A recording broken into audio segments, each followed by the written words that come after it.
देखिए, आज हम इस वीडियो में देखेंगे कि भजन सिमरन करने का सही तरीका क्या होता है और किस तरह से अगर हम भजन सिमरन में समय को बढ़ाते जाएंगे तो हमारे अंदर क्या क्या बदलाव होगा।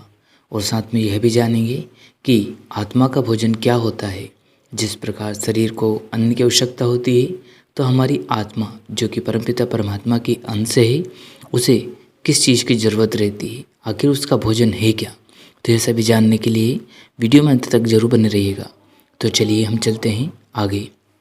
सत्संग जी, देखिए, जब भी हम भजन सिमरन करने बैठे हैं तब इस बात का विशेष ध्यान रखें कि भजन सिमरन हमें किसी और के लिए नहीं बल्कि हमारी आत्मा के लिए करना है, जो कि उस परमपिता परमात्मा की अंश है।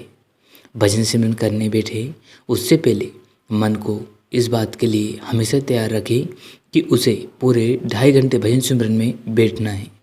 तब यह काम बहुत मुश्किल है लेकिन उतना ही आसान भी, क्योंकि हमारा मन जो कि त्रिकुटी का वासी है यहाँ आसानी से एकाग्र नहीं होता।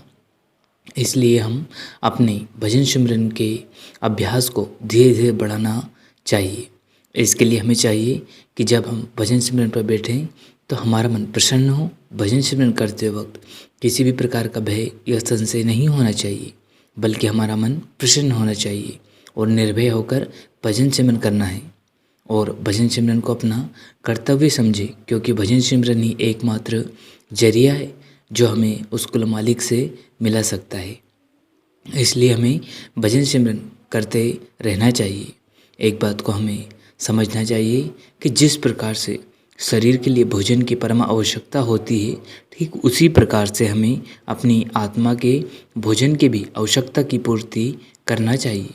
अब प्रश्न आता है कि शरीर का भोजन तो अन्न है, लेकिन हमारी आत्मा रूपी उस परमपिता परमात्मा के अंश है, उसका भोजन आखिर क्या है और किस तरह हम हमारी आत्मा को परिपूर्ण कर सकते हैं, यानी कि उसका भोजन दे सकते हैं।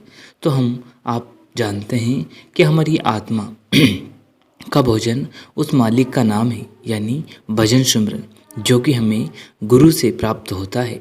हम जितना भजन सिमरन करेंगे हमारी आत्मा उतनी ज़्यादा पवित्र और कंचन होती जाएगी, और एक दिन उसके ऊपर जो टाट के थैले यानी कि जो पर्दे टंगे हैं वह धीरे धीरे समाप्त होते जाएंगे और एक दिन उसका प्रकाश दिव्य हो जाएगा और हमें वह प्रकाश अपने अंतर्मन में दिखाई देने लग जाएंगे।